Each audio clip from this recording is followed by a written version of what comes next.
ושרים ילוזו והחסידים ברינה ברינה יגילו והחסידים ברינה ברינה יגילו והחסידים ברינה ברינה יגילו והחסידים ברינה ברינה יגילו הם צדיקים.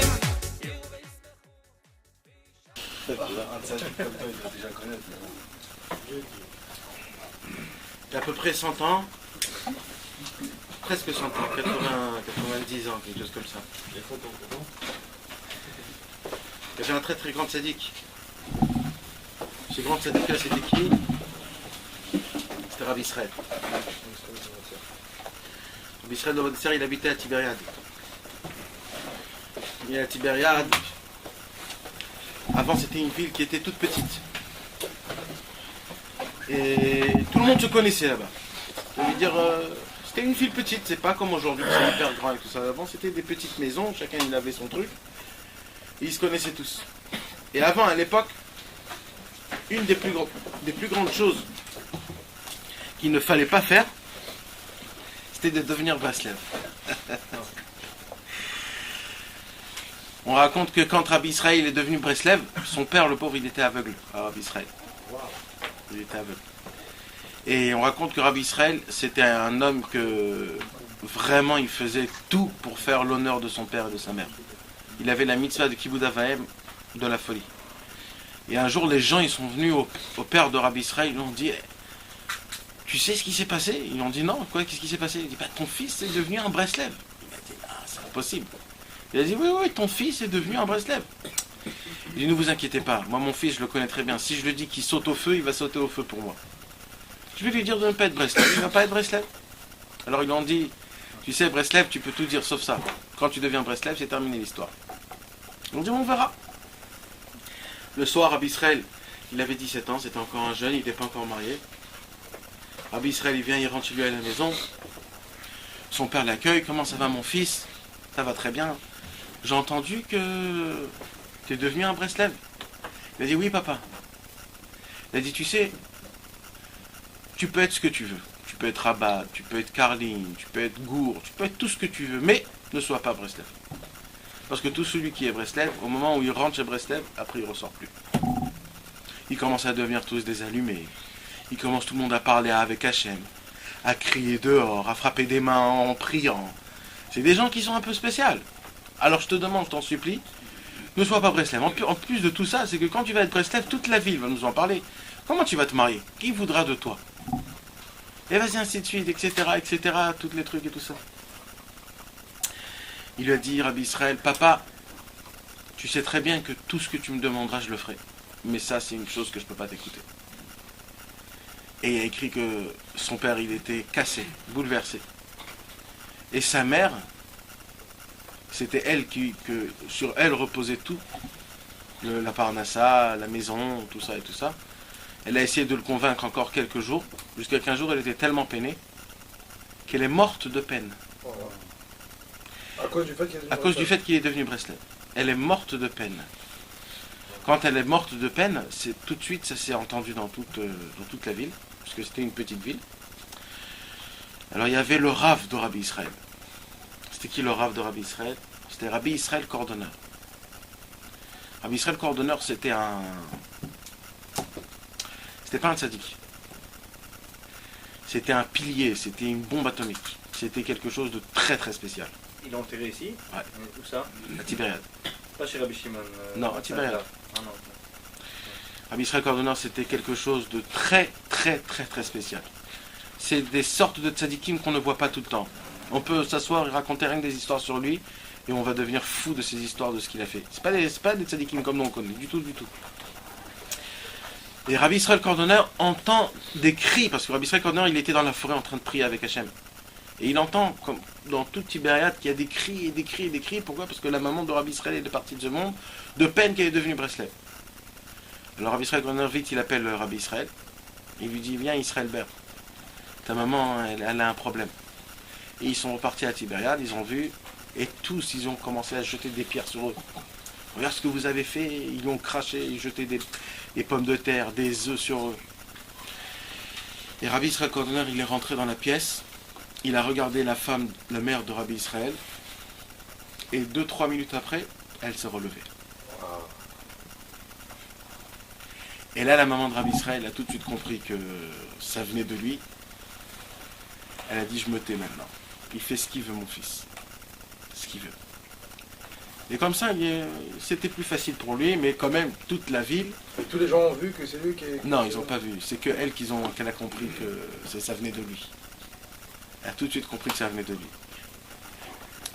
Et maintenant, ce qui s'est passé, c'est qu'il a beaucoup souffert. Le martyr, à Tibériade, il a souffert le martyr. Et Mamash, on peut dire des 30 ans, il a souffert le martyr, le fait que c'était un Breslev. C'est une histoire, c'est une grande histoire que peut-être un jour il faudra qu'on la raconte. C'est vraiment de voir et de comprendre la grandeur de tout ça. En résumé, Rabbi Israël il s'est marié cette même année et il est parti habiter à Tibériade.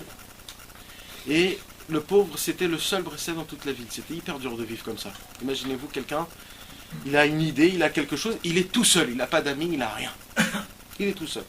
Tout le monde l'appelle le fou, tout le monde ne veut pas l'aider, tout le monde ne veut pas... Rien. C'est vraiment une seule personne. Et c'était très dur pour lui de vivre comme ça autant. Mais Rabbi Israël, lui, il s'en foutait. L'essentiel, c'est la Avodat Hashem, c'est de servir Dieu, d'essayer d'être joyeux, de ne pas regarder les mauvaises choses, merci. Et c'était très dur. Pourquoi? Parce que d'abord, il n'y avait pas de livre Breslev. Parce qu'avant les livres Breslev, c'était une mitzvah de les brûler. Une mitzvah. Donc avant, il n'y avait aucun livre Breslev. Donc Rabbi Israël, il avait ses livres à lui, il était obligé de les mettre dans une armoire, et dans cette armoire, il fermait à plusieurs coups de cadenas et de... Oh, bienvenue.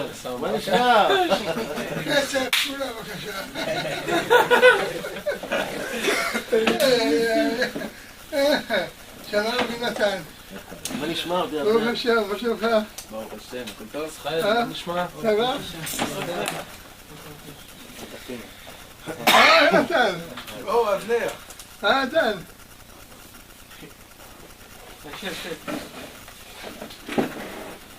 אני אשב מחר נתן. מחר נתן. אתה רוצה לשבת פה? כן? אתה עדיף פה אולי? כן. ככה אני... ככה הקמתי יותר מאוד. בבקשה.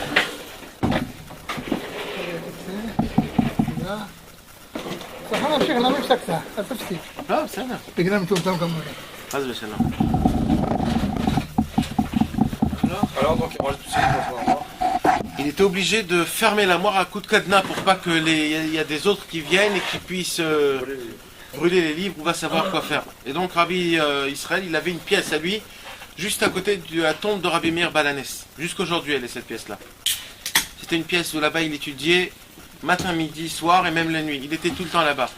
Que le Shabbat, il revenait chez lui à la maison à côté de sa femme. Toute la semaine, il était dans cette petite pièce qui faisait 2 mètres sur 2 mètres. Et il était là-bas et il servait Dieu tout seul. Maintenant, ce qui s'est passé, c'est que Rabbi Israël, il avait une des coutumes, c'était quoi? C'était qu'il se réveillait la nuit à Chatzot, et il allait dormir tôt. Il se réveillait la nuit, vers minuit, et de minuit jusqu'après la prière, il ni buvait ni mangeait. C'était ça sa coutume. Il dormait pas, c'est sûr. Ça, on n'en parle même pas, c'est certain. Ouais, ça veut dire il étudiait, il priait Hachem, il faisait ce qu'il faisait. Mais l'histoire dans tout ça, c'est qu'il ne buvait même pas un café ou de l'eau, quelque chose comme ça, rien. Jusqu'après la tfila. Et un jour, Rabbi Israël, il a fait cette coutume-là, ce même mina qu'il avait, mais c'était le jour du 17 Tevet. 17 Tammuz, pardon. Vous savez que le 17 Tammuz, c'est un des jeûnes qu'il faut jeûner. C'est là où, malheureusement, on a fait une brèche dans le Beth Amikdash, donc à cause de ça, on doit jeûner. Il n'avait pas fait le jeûne, madame, non? Alors, ce qui s'est passé, c'est que lui, il s'est réveillé la nuit. Il s'est réveillé la nuit, et quand il s'est réveillé la nuit, il a étudié toute la nuit, etc., etc., etc. Au moment de Halot HaShachar, c'est-à-dire un peu avant que le soleil se lève, un petit peu avant, Rabbi Israël, il est tombé presque en agonisant, il était malade.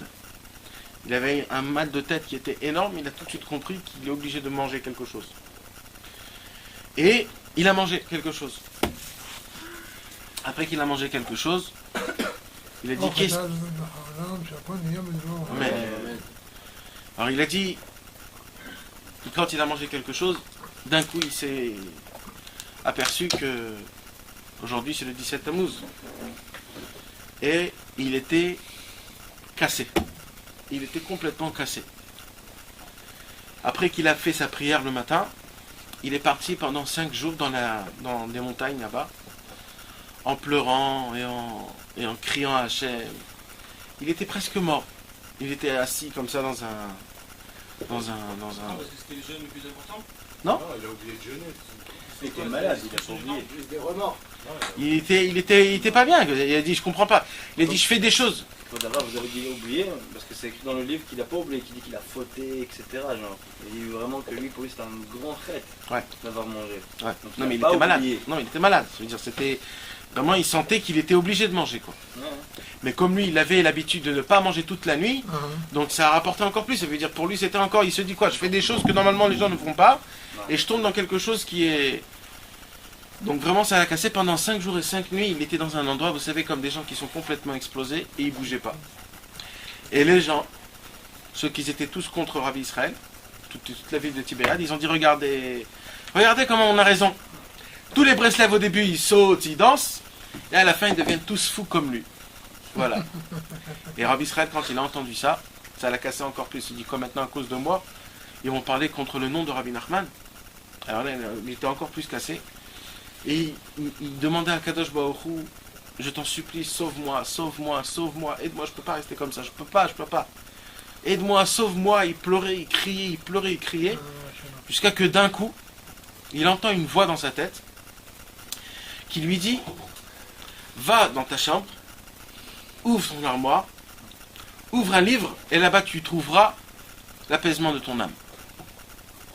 Bon, il s'est dit que c'est une petite pensée, je vais pas... Et il continue à crier, à pleurer à Hachem. Et encore une fois, cette voix revient dans sa tête et lui dit, va. Et lui, il se dit, bon. Jusqu'à que la 3e fois, la voix, elle revient dans sa tête. Et là, il s'est dit, bon, il faut que j'aille, il faut que ça s'arrête, parce que ça fait 5 jours et 5 nuits qu'il était complètement cassé et brisé.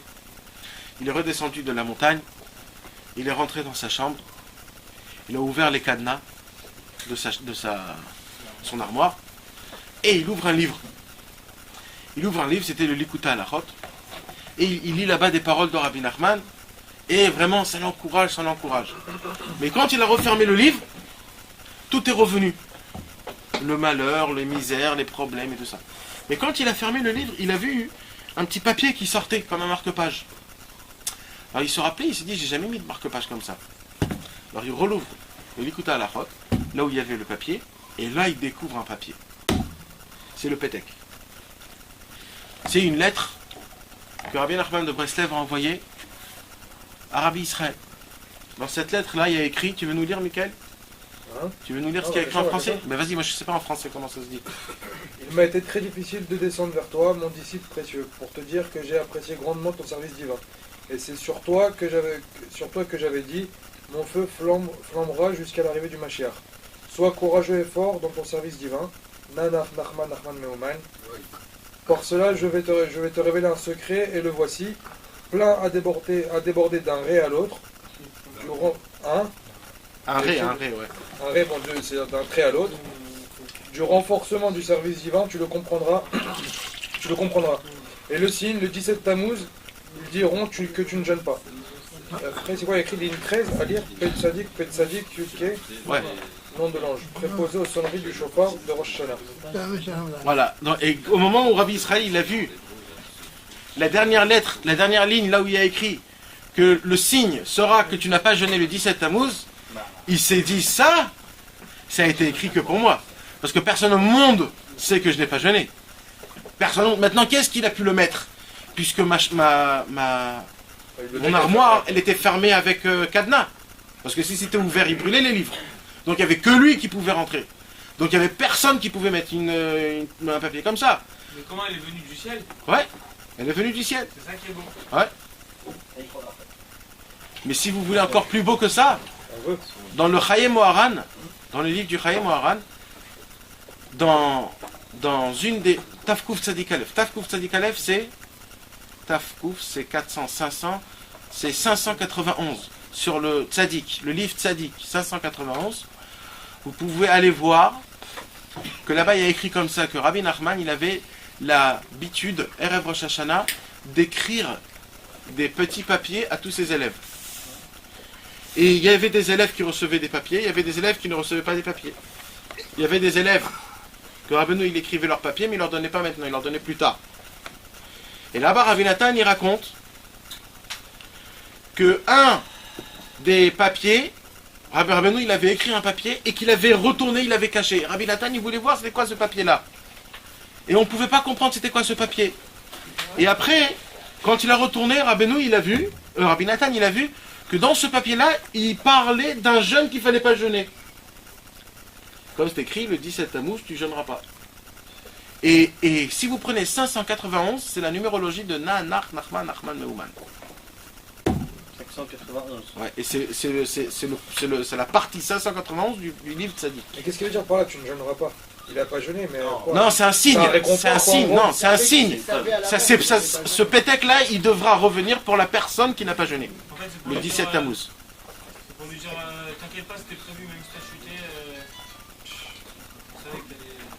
C'est incroyable quand même, comment le pétec il a pu arriver là. Attends, mais tu sais que jusqu'à il y a encore 20 ans, Nathan, c'est lui qui l'a dit. C'est Rabbi Nathan qui a découvert un papier avant. Rabbeinu a écrit qu'il y a un jeûne qu'il ne faut pas faire. Ils ont brûlé le pétec? plein de gens l'ont vu. Ouais. Moi, je l'ai vu, moi. Plein de C'est gens. vrai? Et c'est comme ça qui ressemblait? Ouais, plus grand, mais comme ça. Comment il n'était pas Ouais, gardé? j'ai compris, plus grand. Si. Pourquoi ils l'ont brûlé? C'est où? C'était quelqu'un qui était malade mental, le pauvre, qui l'a brûlé. Bon, on va pas rentrer dans ça, Non, l'histoire. mais pour Hein. dire qu'il y a encore, jusqu'à pas longtemps, il était encore le C'est cette Ouais. phrase Nathan qui dire. C'est Rabbi Nathan qui a écrit par rapport à. Moi, ça vaut C'est le gentil. Noun C'est cette Sophie. phrase qui fait 591. Ouais. Moi, ça fait le Noun Sophie. 50. Si, 50. Ah bon? Sans Meuman. Nanach, Nachman, Nachman. Non, non, ça fait, c'est ça encore. Non, c'est la même chose. Quoi, sans quoi? C'est la même Sans chose. Meuman. Nanach, Nachman, Ah Nachman. oui, je crois que les noms se Bien, fait deux bien, fois, bien. 5 fois, c'est ça. Mais Les deux Maintenant, fois, non, c'est ça. maintenant, Rabbi Israël, le monde s'est ouvert devant lui. Quand il a compris tout ce qui s'est passé. Il a dit Abner. Qu'est-ce que t'as dit, Avner? נון ונון זה לא יכול להיות, נון סופית זה נון סופית, ונון זה נון זאת נון מתערבים מהאותיות. אם נון רגיל זה לא מגיע למספר שאתה נכון. Non, non, Ragil. זה נון רגיל. Nanach, Nachman, Nachman. 50? Ouais, 50. Ouais. Taf Tzadik Aleph. זה מצחיק. Taf Tzadik, c'est 591. 580. Non, ou 491 ou 591. מה?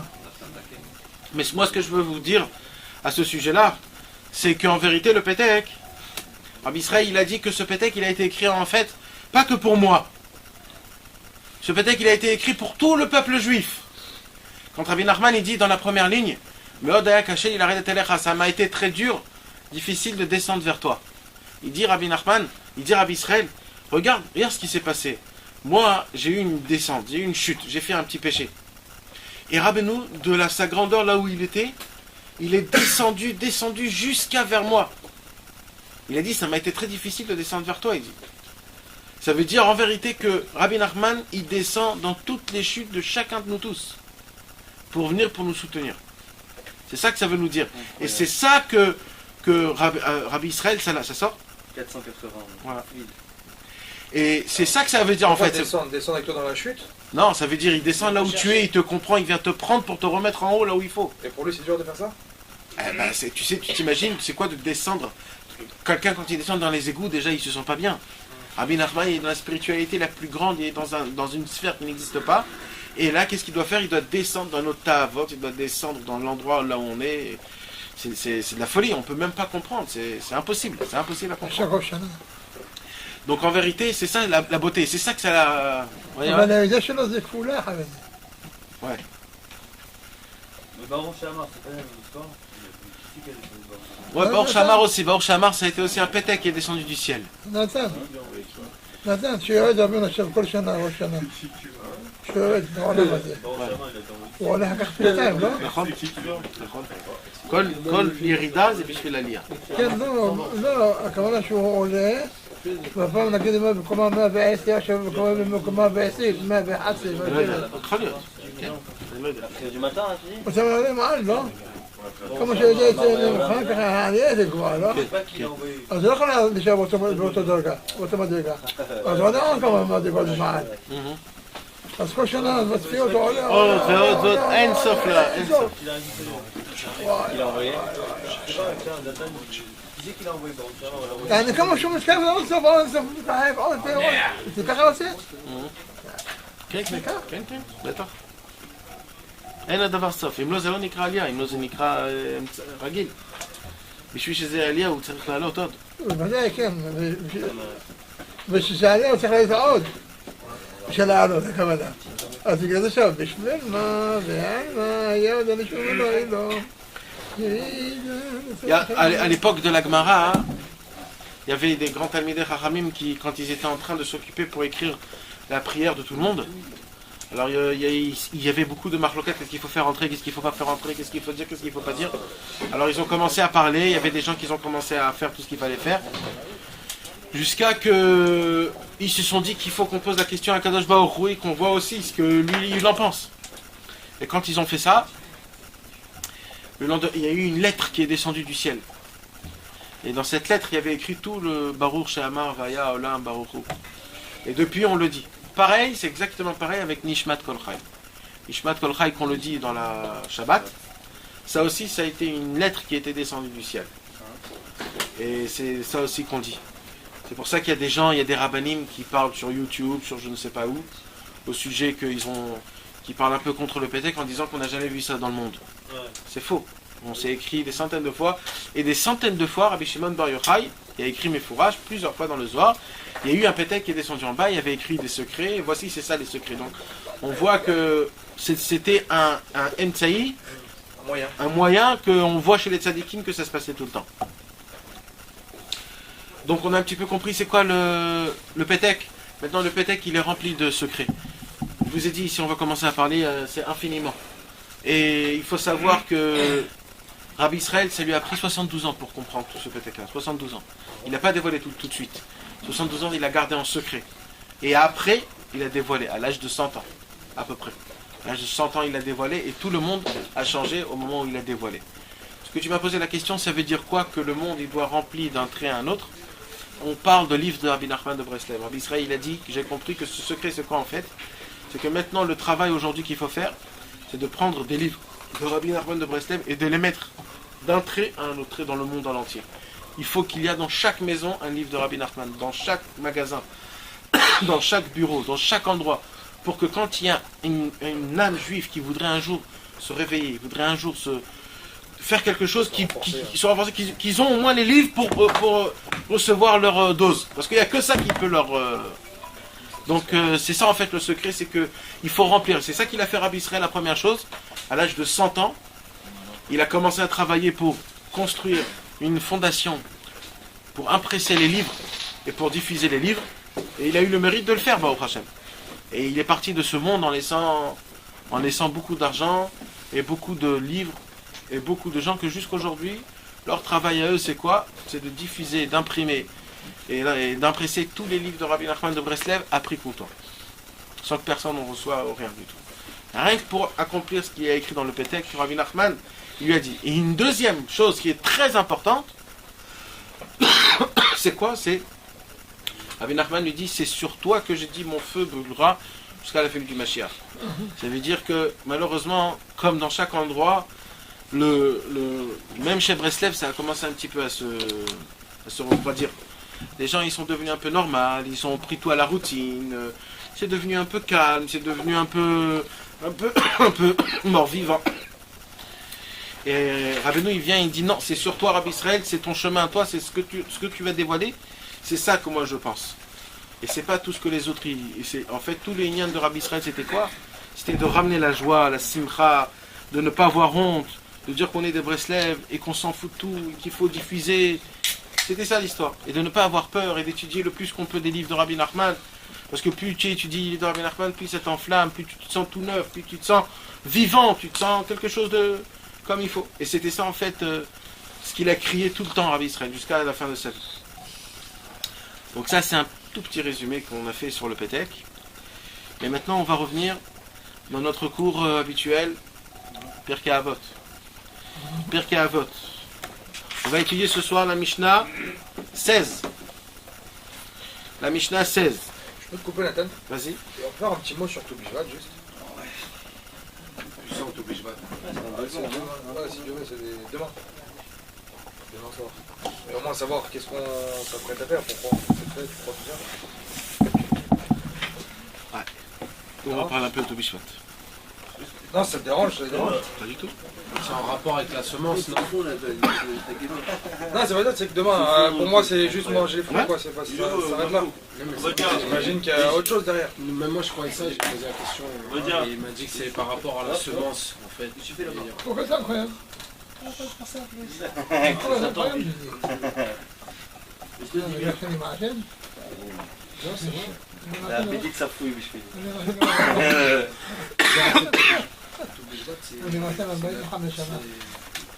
Après le Toubishvat, il y a une nouvelle année en fait. C'est ça. Vous êtes une nouvelle Une nouvelle année après Toubishvat. Sinon, on considère ça, mon frère.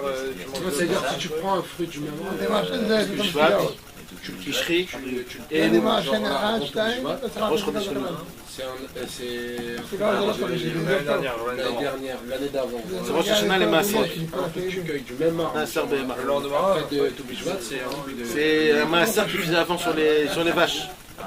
Toutes les 10e vaches c'était Kadosh pour Dieu, et depuis quand on commençait à les compter? Depuis Elul.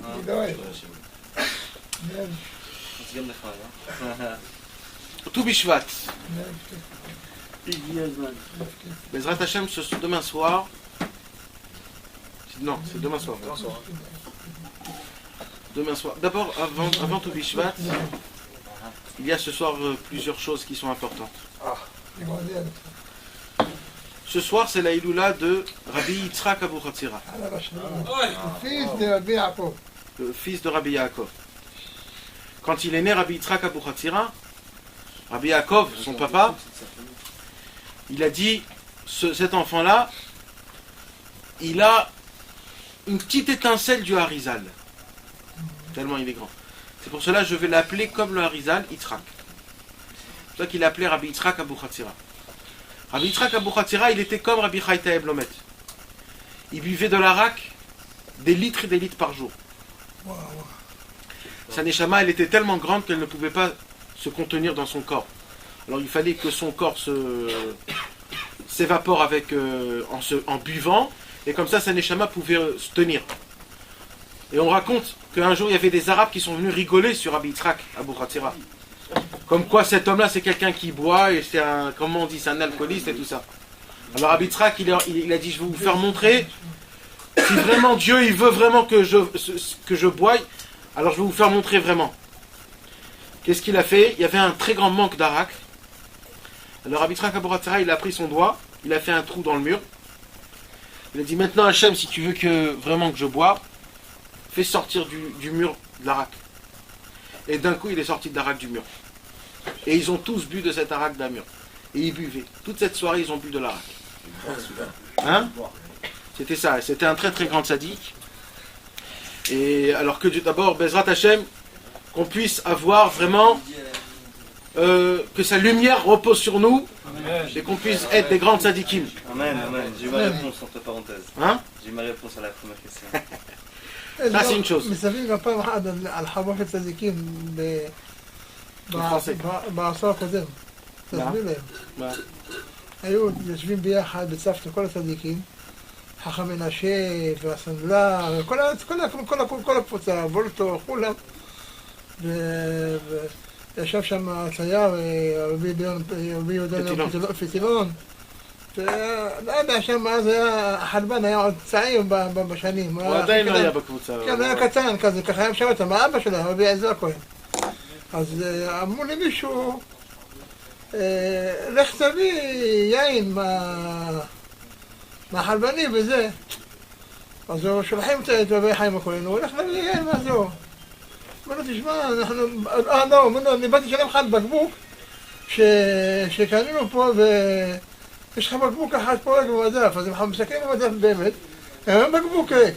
באותו זמן השם ישבו בסעודיה, והם מצאו בקבוק, אז מה עשה רבי יהודה? סיים על הקיר בקבוק, כן? על הבקבוק וסיים בקבוק, ומתוך הקיר יצא בקבוק כדי להעיד. והשאלות האלה, שכביכול הוא שלח אותו שלא ציין, שיתרקן לו בבקבוק שהוא במכולת. וואו. והוא שילם לו, כי הוא לקח את זה משם. כן. כן, נכון. אתה זוכר את הסיפור הזה? כן, כן. אתה זוכר את זה? כן. הוא העביר את זה כן. זה עושים. תגיד להם, תספר להם זה אחר כך. רבי יצחק אבוחצירא, וזה הפני יהושע היום גם כן, ורבי נתן בן רבי יעקב. Donc, alors, ce qui se passe, c'est comme ça. Tout Bishvat. Un jour, je vous ai déjà parlé de ça. En vérité, on apprend quelque chose d'exceptionnel de Tout Bishvat. Tout Bishvat, c'est quelque chose d'exceptionnel. On raconte comme ça. C'est une histoire que le Midrash nous raconte. C'est une histoire qui est vraie, hein, mes amis. Je vous l'ai déjà raconté, mais ça fait rien. On va la répéter encore une deuxième fois. Il y avait un très très grand jardin énorme, où là-bas il y avait toutes sortes d'arbres, toutes sortes de fleurs. C'était un jardin qui était exceptionnel. Et là-bas il y avait tous les arbres qui puissent exister au monde, il y avait ces arbres-là, tous les arbres. Toutes les sortes d'arbres. Et un des arbres là-bas, ça existe, hein, mes amis, ça existe comme ça. C'est un arbre que tu peux le déraciner, tu peux le couper, jamais il meurt cet arbre. Jamais. Toujours il va rester quelque chose dans la terre, une petite fleur, une petite racine toute petite, que dès que ça reste par terre, après ça va regrandir un autre arbre. Tu peux le couper, tu peux le casser, tu peux l'enlever, tu peux le brûler, jeter de l'eau de javel. Tout le temps cet arbre, c'est un arbre que jamais tu peux le tuer. Ça s'appelle le Etz HaChaim. Un arbre de toute vie. Ouais. Un jour, il y avait des grands architectes qui sont venus et qui ont dit, on a besoin de construire quelque chose. Et où il faut le construire? Dans ce jardin énorme, là où il y a tous les bruits, tous les arbres, tous les trucs comme ça. Alors le Midrash nous raconte comme ça. Vous savez que les arbres se parlent. Nous on ne comprend pas les langages, mais les arbres se parlent. C'est quelque chose de connu. Shlomo Amelech, il connaissait le langage des arbres. Alors le Midrash nous raconte que tous les arbres, ils se sont tous réunis et ils se sont dit qu'est-ce qu'on va faire? Il y a des gens qui vont venir demain et ils vont tous nous déterrer, ils vont tous nous déraciner. Qu'est-ce qui va se passer? Qu'est-ce qu'on va faire? Alors l'arbre le plus ancien, le roi de tous les arbres, il a dit il y a un arbre, que cet arbre-là il s'appelle Etz HaChaim. C'est un arbre que jamais on peut le tuer. Viens, on va aller chez lui, on va lui demander c'est quoi son secret. C'est quoi son secret? Pour que nous tous on puisse faire comme lui. Que même qu'on va être déraciné, on va toujours rester quelque chose, et on va repousser encore et encore, tout le temps. Comme ça jamais on pourra construire quelque chose là-bas. Alors ils ont cherché cet arbre des années et des années jusqu'à qu'ils l'ont trouvé. Et ils lui ont dit, dis-moi arbre, toi qu'on ne peut pas te tuer, c'est quoi ton secret? Comment tu fais pour que toujours tu puisses repousser encore et encore? Et on ne peut pas te déraciner. Alors l'arbre il a dit quoi? Comme ça vous voulez que je vous donne mon secret en 5-7? Je ne comprends pas. Vous avez des fruits, moi j'ai pas de fruits, moi je donne pas de fruits, moi je suis juste là et puis c'est tout. Il a dit écoute, on a un problème, il y a des gens qui veulent venir ici, ils veulent nous casser tous les arbres et tout ça, etc. C'est pour ça qu'on te demande, c'est pas juste pour rien, il y a une raison à ça. Alors l'arbre de la vie, il dit ok, si c'est à cause d'une bonne raison, je vais vous donner la raison en fait. C'est quoi la bonne raison? Il lui dit je vais vous donner un secret mes amis. Sachez une chose. Ça c'est important que vous sachiez. C'est une réponse qui est exceptionnelle. Parce qu'en vérité, de quoi on parle de nous tous là. Mais alors, l'arbre de la vie il a dit comme ça. Au moment où je sens qu'on va commencer à me couper une feuille, ou alors qu'on va me couper mon tronc, ou alors qu'on va me déraciner, je prends toute ma vitalité et je me la mets le plus bas des plus bas des plus bas, dans la toute petite racine. Je m'enfouis complètement tout en bas. Donc là où il y a un tout petit bois qui est sous terre, qu'on ne voit pas du tout. Toute ma vitalité, je me la mets dedans. Donc quand il me coupe en haut, c'est rien, c'est du bois qui coupe. Après je ressors et je regrandis. Et ainsi de suite. C'est comme ça que j'arrive à tenir tout le temps. Et vous pouvez me casser, me briser tout le temps.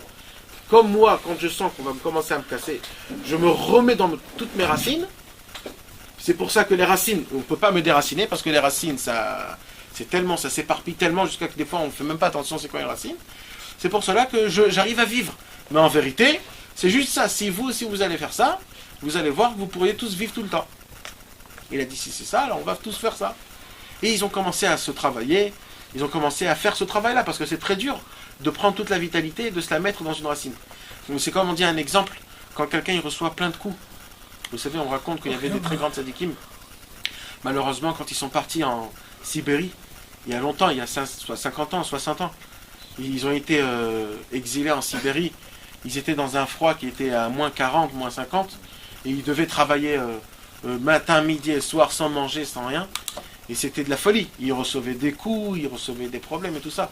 Alors un jour, on a demandé à un de ces gens-là, mais comment vous avez fait pour tenir? Alors ils ont dit, c'est très simple. Tu crois qu'on était très frileux et très... On ne sentait plus rien dans nos corps. Tous les coups de bâton et les coups de savate et les coups de poing qu'on nous donnait, notre corps, il ne sentait plus rien. On se mettait dans un endroit où on s'oubliait complètement, on ne sentait plus le mal, on ne sentait plus rien, on était juste dans notre tête et puis c'est tout, c'était comme ça que ça se passait.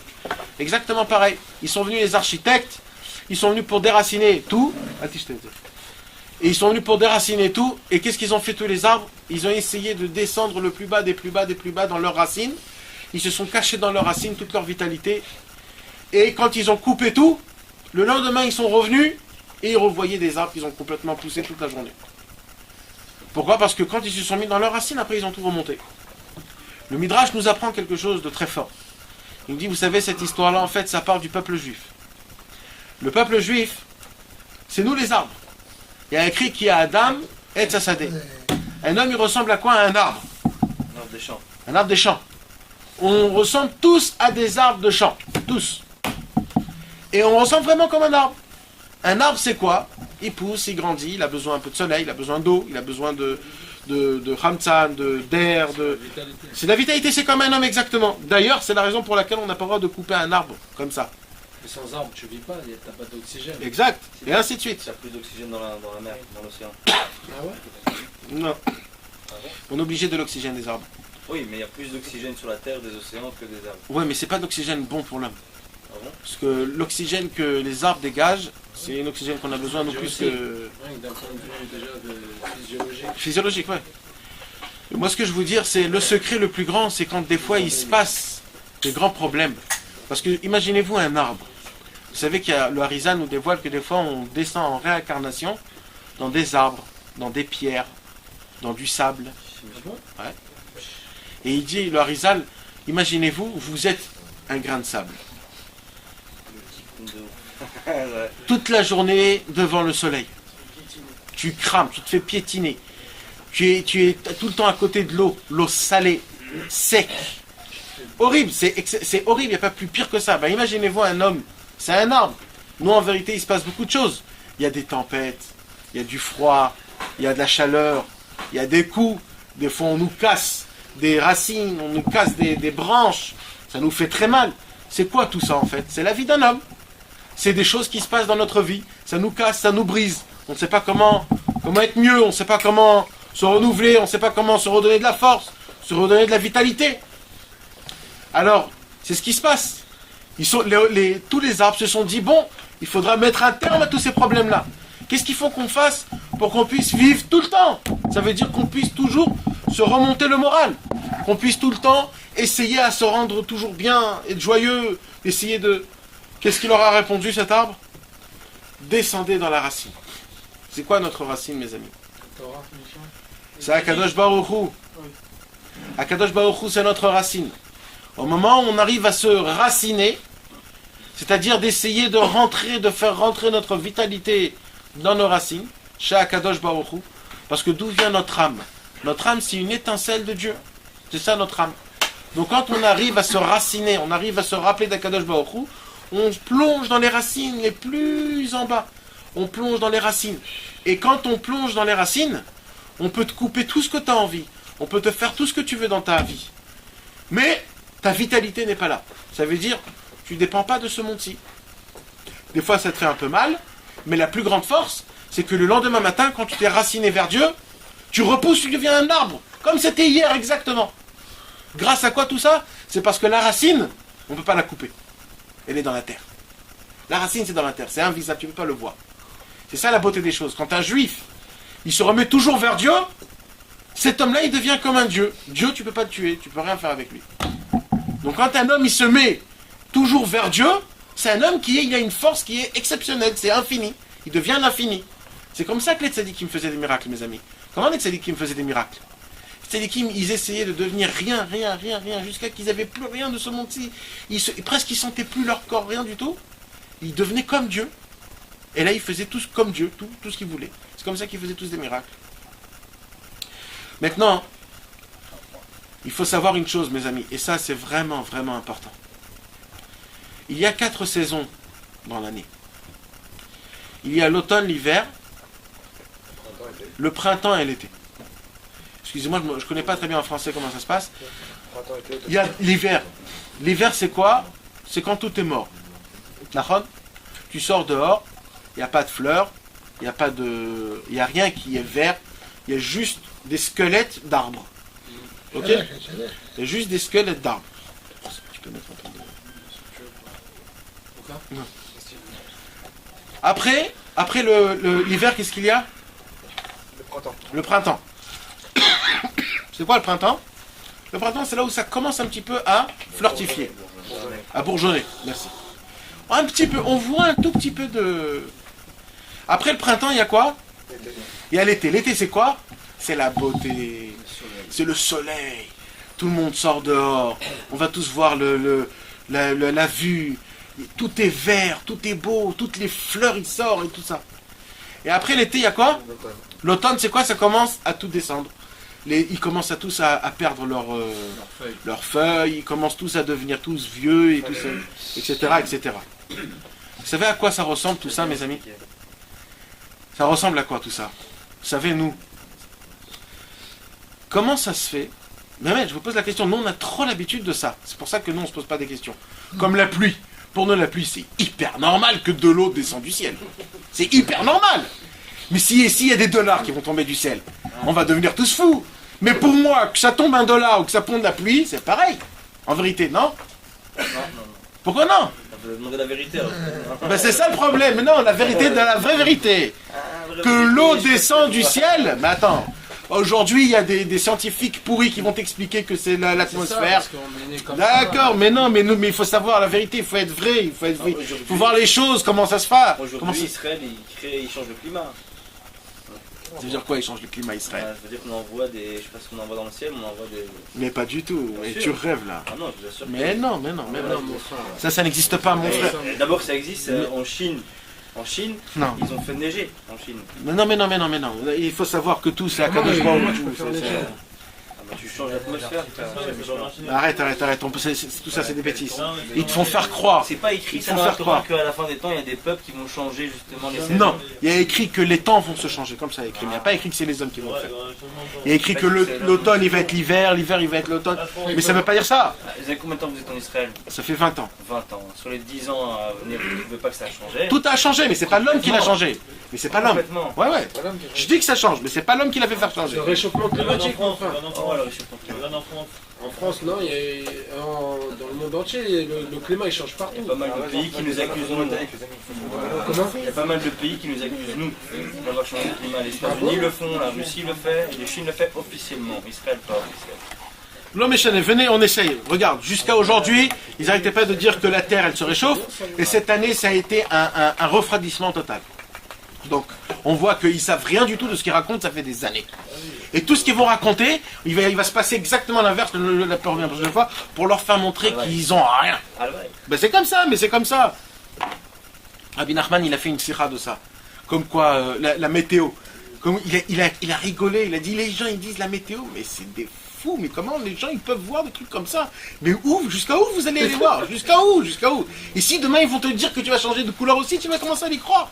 Mais c'est de la foutaise. L'homme est chané. Moi, ce que je vais vous expliquer, c'est comme ça. Comme je vous ai dit tout à l'heure, il pleut, pour nous, c'est hyper normal, ok? C'est hyper normal, mais normalement, ça doit être pas normal du tout. Parce que malheureusement, ça a été exactement pareil. Pendant 40 ans, Kadosh Baruch Hu nous a fait faire de la pluie, de la manne. C'était quoi de la manne? C'était un flocon qui était blanc, comme de la neige, qui était sucré. Et quand tu le mangeais, il y avait tous les goûts que tu voulais dedans. Ça veut dire quoi, man? Je sais pas, ça C'est veut pas dire. aman, c'est man. Non, manne. Nourriture. Manne, c'est nourriture spirituelle. Bah, alors, c'est pas comment dire. C'est man, ça fait. Mana, ouais, c'est un mana. Ouais. Un plat. C'est pour ça qu'on mange le couscous le vendredi soir. Ouais. Ah bon? Ouais, parce que ça ressemble à la man. Non, on va mettre, tu vois. C'est vrai que. On se pose pas la question, on vient, on mange le couscous. Ouais, couscous. Mais qui sont mes amis? Je sais pas d'où ça vient. Imaginez-vous, pendant 40 ans, la manne est tombée du ciel. Il y a bien eu des gens qui ont dit, les gens qui sont nés, pour eux c'était normal, d'accord? Ils sont nés à 10 ans après que la manne. Ils disaient, mais t'es fou, mais la manne c'est normal, la manne. C'est l'atmosphère qui rend le truc avec des gaz, ça descend de la manne. Et quand ça s'est arrêté, ça s'est arrêté. Ils se sont tous arrêtés. Donc en vérité, on est tous des... Si vous me visez moi... Non, je vise pas toi, alors, attendez, parce que je vais aller dans votre sens. Le rabbi de Lubavitch, à l'époque, il avait prédit un cataclysme. Je pense qu'il y avait un ouragan qui pouvait taper une partie des States, je sais pas où. Et les météorologistes, je sais pas comment on dit... Ils ont dit qu'il n'y aurait pas. Non, ils ont dit justement qu'il y aurait. Ah, lui, ah ouais, lui il a dit que c'était dans je me rappelle. Il sera pas là, sera là. Ouais. Et ça s'est passé. Tous ceux qui n'ont pas écouté le rabbi ouais. sont passés. Donc vous avez raison. Ouais. Mais quitte sur moi, ce que je veux vous dire, c'est comme ça. Normalement, si on regarde d'une façon, d'essayer de regarder d'une façon normale, ok? Chaque année, en fait, c'est-à-dire quand les 4 saisons se passent, en fait, c'est une saison, ça veut dire que toute la, comment on appelle ça, tout ce qui est les arbres, les fleurs, comment on dit? Il n'y a pas un nom global, hein? La flore.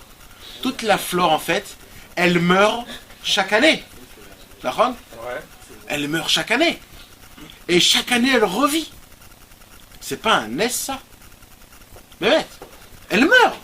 Tu vois comment elle meurt, elle devient bleue. Prends une fleur chez toi à la maison, tu la vois comme ça, elle est très belle. Le lendemain, elle est toute comme ça, toute pâle, elle est morte. Eh bien, quand tu vas dans la forêt, toute la flore, elle meurt pendant l'hiver. Et elle revit pendant l'été. Mais il n'y a plus une feuille, il n'y a plus rien. Mais comment pour nous c'est normal ça? Comment c'est normal? Pour nous c'est comme ça va et ça vient. On se pose pas la question. On se pose pas la question. Mais vous savez c'est quoi le secret de tout ça? Le secret de tout ça c'est comme ça. Chaque arbre, pendant l'été, il y a toutes les fleurs qui poussent. Et les arbres, chacun ils se disent, regardez comment je suis beau. Ils se donnent tous la main, tous les arbres. Parce qu'il y a des fleurs qui poussent, on cueille des fleurs, et tout est beau. Qu'est-ce qui se passe pendant l'été? Le soleil il sort, on sort, on va s'amuser avec les enfants, le soleil on le voit tout le temps. C'est un temps de vie, c'est un temps de beauté, de joie. Pendant l'hiver, on ne voit jamais le soleil, il fait toujours froid, je veux toujours me rester dans mon lit, sous une couette, je ne veux pas bouger, il fait toujours sombre, on ne sort pas avec les enfants, tout est mort. Donc en vérité, on voit qu'il y a un lien qui est énorme entre l'homme et l'arbre. C'est exactement pareil. Comme l'arbre, pendant l'été, il sort, il vit et tout ça. Pendant l'hiver, nous, c'est exactement pareil. On veut se cacher, on ne veut pas se voir. Les amis, ils sont chacun chez lui à la maison. On est exactement pareil. Mais vous savez, c'est quoi le secret de tout ça? C'est que les arbres, au moment de l'automne, quand les arbres commencent à perdre un petit peu de fleurs, ils se disent « Ouh là là !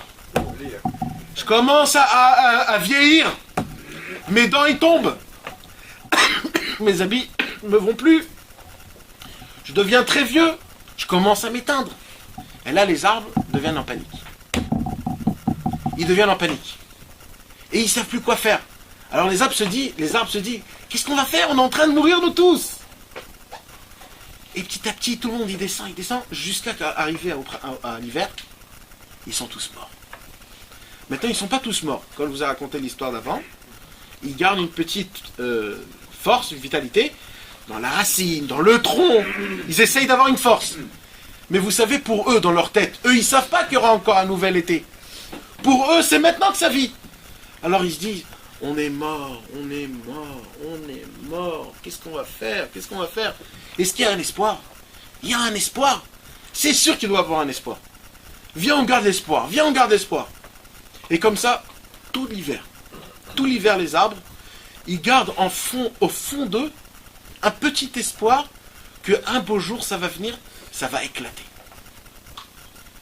Et au moment où le premier soleil qui vient au mois de Nissan, au moment où on est sorti d'Égypte, quand on est sorti d'Égypte, c'est nous qu'on a donné la vitalité au monde. On est sorti d'Égypte quand? À l'été. Non, pas l'été, le printemps. 15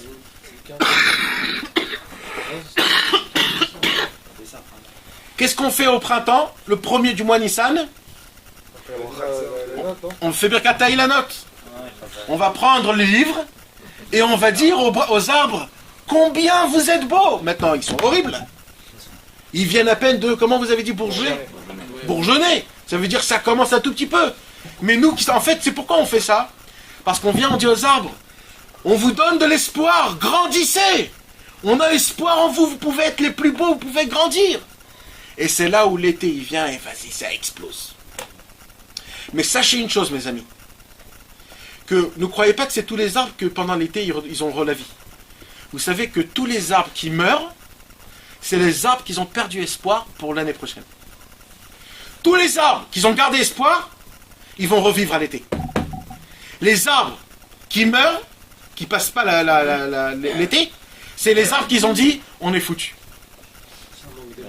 Un manque d'espoir, ils n'ont pas d'espoir, ils n'ont pas d'émouna. Non, ne crois pas. Hein. J'ai parlé avec des gens sur ce sujet-là. Il y a plein d'arbres, malheureusement, que... En fait, tu compares les arbres un peu aux hommes aussi. Non, moi je parle des arbres vraiment. Parce que c'est vrai ce que je te dis, ne crois pas. Le monde y vit, ne crois pas, le monde y vit. On croit qu'il n'y a que nous qui vivons. Le monde y vit. Bien sûr qu'il vit. Il a une durée de vie, il vient d'un certain temps où il peut mourir rapidement. Ben c'est ça qu'on a dit. S'il garde l'espoir pendant le truc, il continue une vie. Une pierre respire. Tout le monde meurt et lui, il est Bien sûr, mais tout a une vie. Tout a une vie. Aujourd'hui, il y a des machines avec des lasers spéciales. Je ne sais pas comment ça, avec les noms, comment c'est avec les noms. Mais que quand tu écrases une fleur, elle crie. Et tu entends, il y a des ondes qui sortent, tu entends des cris. Pour ça, d'après la halakha, on n'a pas le droit de couper un arbre comme ça. Ça s'appelle tuer. Une branche. Une branche, oui, tu peux. Une branche, tu peux. J'ai coupé une branche ce matin. Hein? Il revient avec un ciseau. Ouais. C'est maintenant qu'on l'a coupé. Ouais. Et si je l'ai fait faire pour quelqu'un d'autre? Ouais, c'est Je dis quand même que tu parles devant du riz. Tu laisses du riz dans un pot, tu lui parles bien, il va rester bien blanc. Tu parles à un autre mâle pendant 2 semaines ou je sais pas combien de temps, il devient noir. Il noircit le riz. Avec le riz. Mais bien sûr, mais c'est tout comme ça, tout. L'eau aussi. Tout, l'eau, exactement. Tout, c'est tout. Même la pomme, tu la coupes en petits כן? la pomme. כן? אתה שומע זה שהוא צועק, שאתה דורך עליו. Si vous mettez de la musique rock'n'roll à des fleurs, Vous dites que il a fait ça. Si tu la manges pas entièrement, et ben la fleur elle meurt tout de suite. Parce que c'est la musique rock'n'roll, c'est la musique rock'n'roll de fou. quand elle perd ça. Maintenant si tu lui mets de la musique Beethoven, style classique ou yoga ou calme bien et tout ça, Cardonneur, ça va être... elle fleurit, elle donne des fruits. C'est des trucs qui sont normaux. Pourquoi? Parce qu'en vérité, tout est vivant, mes amis. Et c'est ça le secret de Tou Bishvat. Tou Bishvat, c'est ça. C'est quoi? Tou Bishvat, c'est en plein milieu de l'hiver. En plein milieu de l'hiver, on te dit, sache une chose. Maintenant, tu peux revivre. Parce qu'en plein milieu de l'hiver, qu'est-ce qu'il y a? Tout est mort. Il fait hyper froid. Il n'y a rien. Maintenant, dans 2 mois, tu peux revivre, tu peux éclater. Dans 2 mois, ça y est, tu as déjà les fruits. Mais on te dit à Tou Bishvat, c'est Rosh Hashanah à Ilanot. Ça veut dire c'est Rosh Hashanah pour nous. Qu'est-ce qui s'est passé? Rosh Hashanah est passé, Yom Kippour est passé, Sukkot est passé, Hanouka est passé. On se dit ça y est, je suis foutu. C'est 3 tours. Exact. C'est ça. Exact. C'est quoi les 3 tours? Tou Bishvat, Tou Be'av et... Tou Adar, Tou Nissan. Et... Tou Bishvat, Tou Be'av et Tou Nissan. Bien sûr. Tetvav Ben Nissan. C'est les 3 tours. 3 tours. Maintenant, qu'est-ce qui se passe?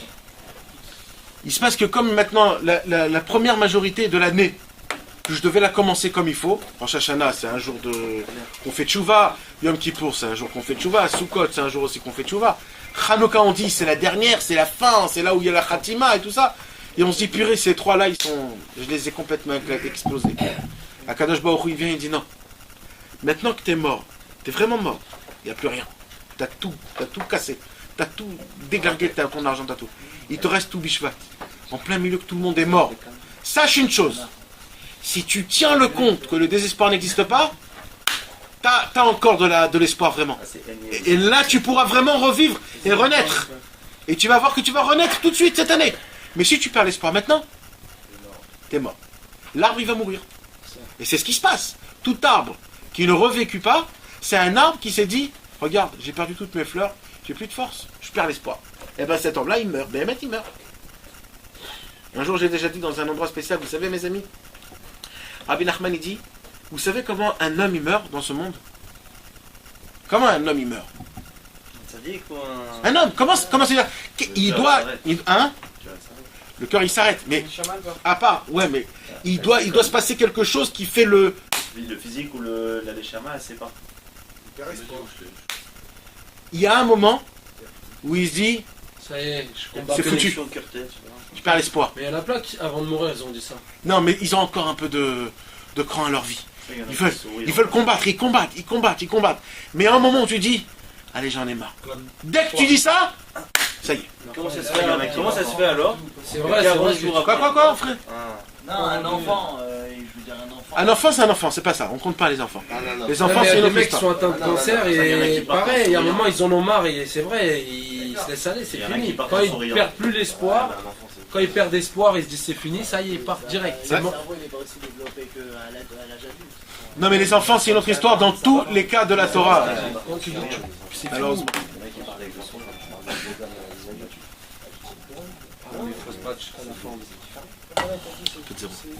Dans tous les cas de la Torah. Les enfants, c'est le précieux de Dieu.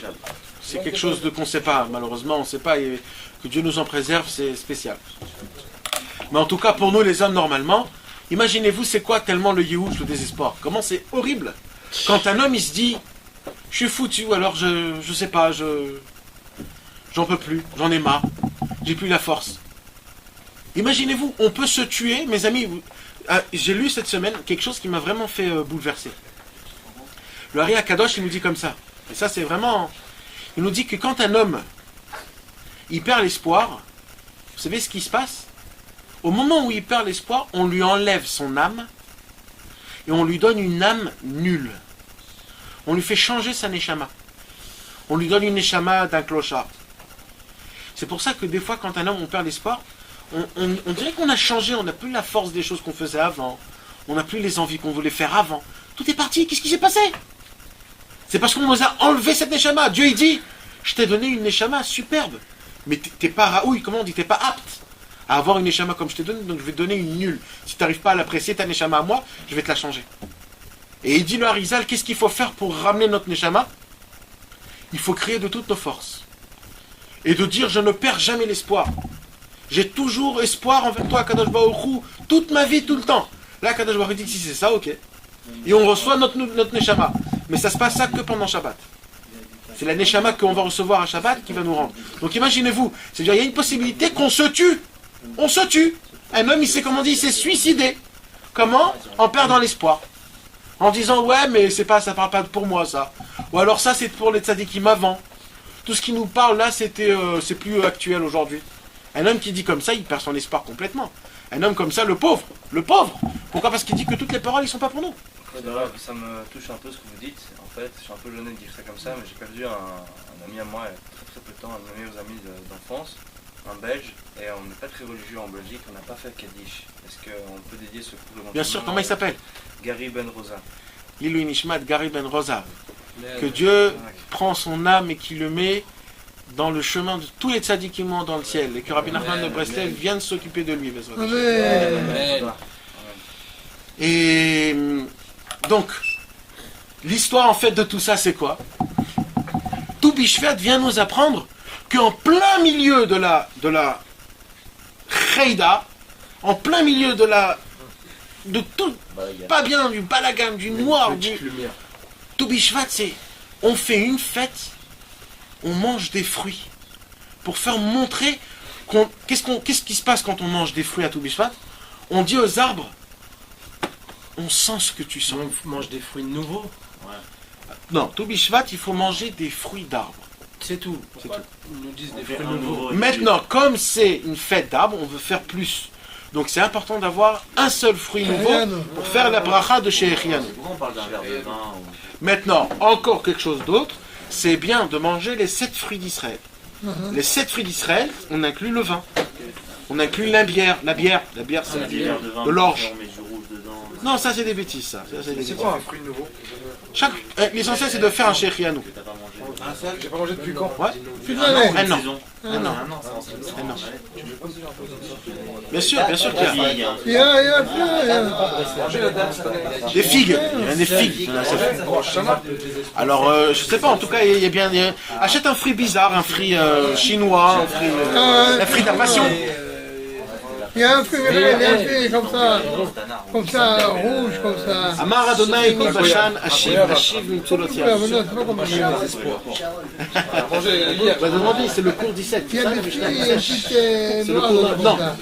Ouais, Ashiv. C'est 14. C'est 14. Pourquoi il y a des fruits chinois bizarres? C'est quelque chose chinois. Il est pas Breslev. Il était. Bravo. Non. Et aujourd'hui, il a dit au cours que le seul à combattre le désespoir, vraiment, qui arrive à garder, c'est le Breslev. T'as mangé papaya cette année? Bien sûr. Mais c'est fort de reconnaître lui-même, de reconnaître ça. Après que tu connais la vérité. Il a dit, on doit voir seul, parce qu'il a parlé du désespoir. Chez Adama, t'es fait rien ou non? Hein? Chez Adama, t'es fait Adama? Non. Est-ce que c'est important de faire une fête, de faire un vrai repas, machin, un festival? Alors c'est ce que je voulais vous expliquer. Pourquoi on mange les fruits à Tou Bishvat? Il n'y a aucune halakha à faire de manger une chouï, c'est pas une halakha. C'est un minag. C'est bien. Il y a même des gens qui font pas du tout. Il y a des gens qui font rien. C'est pas écrit en jour à Naour. Ouais, c'est un minag. Mais c'est quoi en fait le inyan? C'est qu'on dit aux arbres, vous êtes en train d'agoniser là, vous êtes en train de mourir. Et bien les arbres, nous on est comme vous, on se sent comme vous, alors on vous donne de la force. On va faire des brachot de l'arbre. On va manger toutes les sortes que vous sortez pour vous faire montrer qu'on a espoir. On veut que l'année prochaine vous nous faites sortir encore des fruits. On est avec vous. On va manger des arbres et des trucs et des olives. C'est pour ça qu'il y a des gens qui croient qu'il faut aussi faire... C'est que du haetz, Tou Bishvat. Okay. Ah ouais? Ouais, les gens ils croient qu'il faut manger des bananes ou des choses comme ça. C'est bien. Mais c'est la fête des arbres. Haetz. Non, banane c'est Adama. C'est un arbre petit. C'est comme l'ananas. L'ananas aussi. L'ananas aussi, ça. Que haetz. L'essentiel c'est les arbres. C'est tout, les pommes, les raisins, les olives, les dattes, la grenade, les figues, tout ça. En papaya. C'est ça, Adama. Papaya, c'est à être sur la dame. La papaye. C'est à être. Ah bon? Ouais. Cacher? Ouais, c'est caché.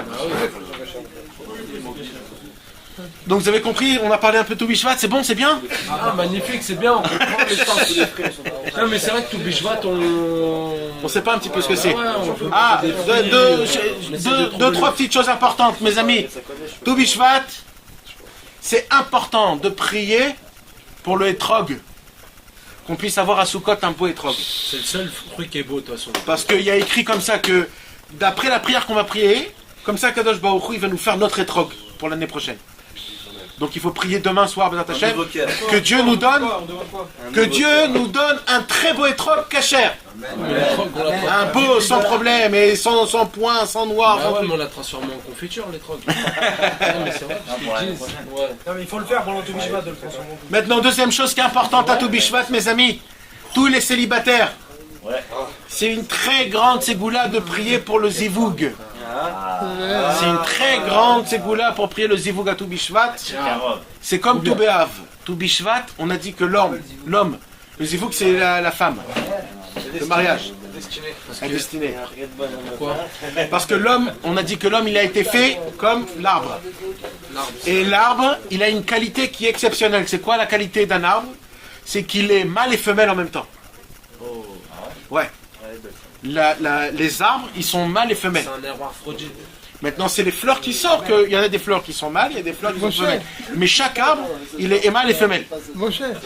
Et c'est pour ça que, comme nous ensemble, on dit qu'on veut être comme des arbres, on va avoir notre mâle et notre femelle.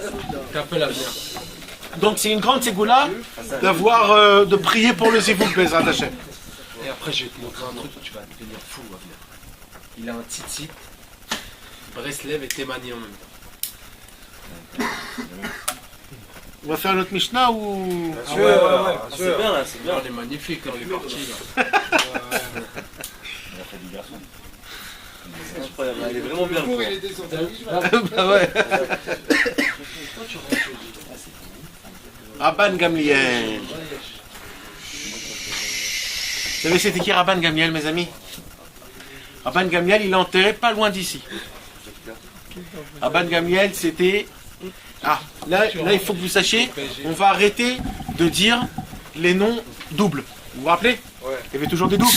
Shama Hillel, Shmaya Aftalion, Yossi Ben Yozer, Yossi Ben Yochanan. Toujours il y avait les doubles. Zouk. Là, après Shama et Hillel, les doubles ils se sont arrêtés. Il n'y a eu plus de doubles. Parce qu'il y a eu plus de doubles. Rabban Gamliel, c'était un qui avait les forces, dans le spirituel et dans le matériel. Il avait une force de mener, de gérer le peuple, et en même temps, d'être le Rosh Yeshiva, d'être le plus grand tzaddik. Et comme ils ont vu qu'il avait ces deux capacités en une seule, on a dit on le laisse tout seul, on n'a pas besoin de mettre un double. Donc dès le Shama et Hillel, il y a eu 5 doubles. C'est un petit chidouche que j'ai lu. Comment on commence la Mishnah de Maseret Avot? Moshe Kibel Torah Misinai, Umsara le Yoshua, Yoshua les Skenim, Skenim les Neviim, Neviim Anshe Knesset Agdola. 5. Si tu comptes les doubles, il y en a aussi 5. Et si on va compter les seuls, il y en a aussi 5. 5, 5, 5. C'était des thunes, ceux qui ont écrit Là, ça nous plaît. La Torah est une.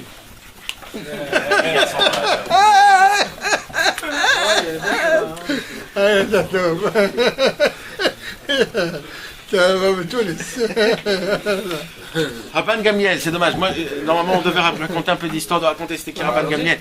On n'a pas trop le temps. On n'a pas trop le temps.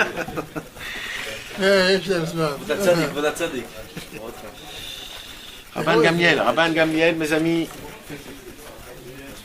il est enterré à Yavne. Vous connaissez la ville de Yavne? Bien sûr. Il est enterré à Yavne. Il venait de Yavne.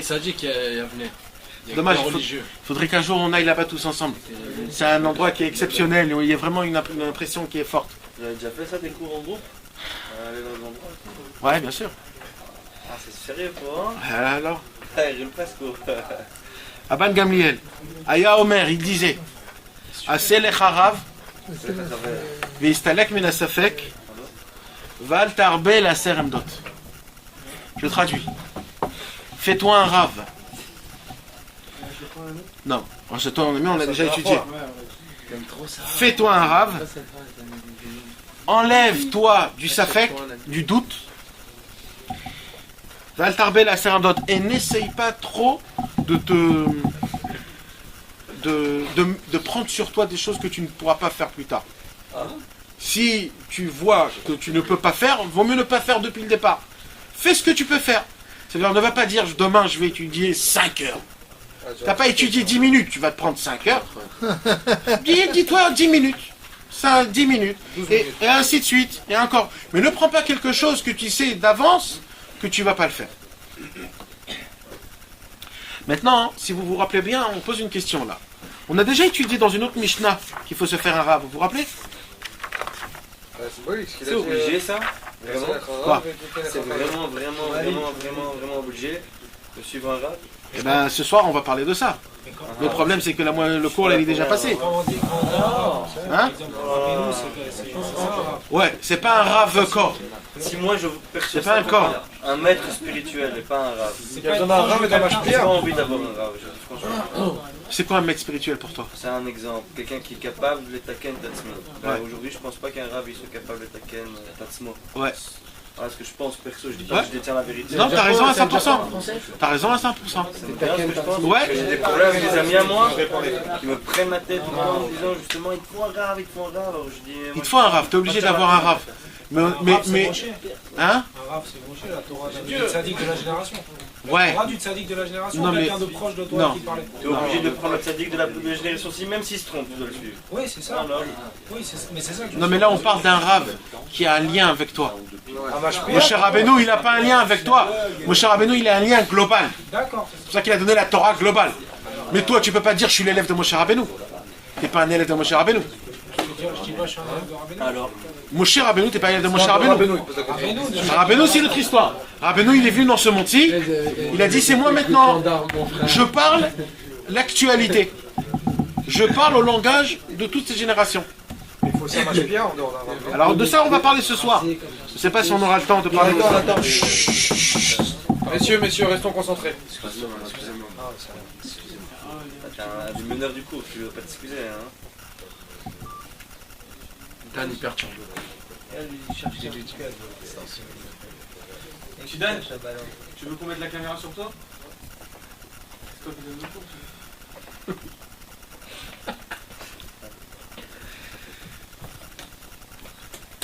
cours. On a un très très grand problème, mes amis. Vous savez, il y a 70 peuples. Dans le monde, il y a 70 peuples. Encore aujourd'hui? Ouais, Kadosh Baruch Hu, il a créé le monde. Compris en Israël ou non? Israël, c'est en dehors. Non. 70 nations. 70 nations. Maintenant, le monde en entier est composé des 70 nations. D'accord? C'est quoi les 70 nations? On va pas dire c'est l'Italie, c'est l'Amérique, c'est pas ça. Quand on dit les 70 nations, on parle d'un terme où ça fait de ça une nation. Je vais vous donner un petit exemple. Il y a des pays où on dit ces gens-là, c'est ça. Dire, eux, c'est des tueurs, eux, c'est des radins, c'est des menteurs.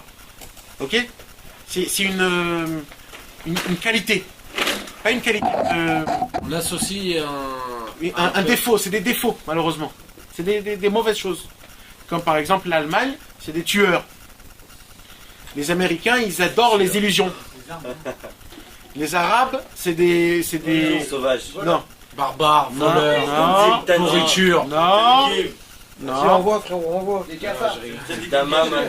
Les Arabes, ce sont des... Du niouf, je sais pas comment dire en français. Niouf? Non. C'est quoi niouf? Quoi? Comment on dit? C'est ça là-bas. Passion sexuelle. Ça déborde, mon frère. Passion sexuelle. Hein? Fornication, c'est pas fornication? Ah, parce que niquer des... C'est vrai, c'est niquer des moutons.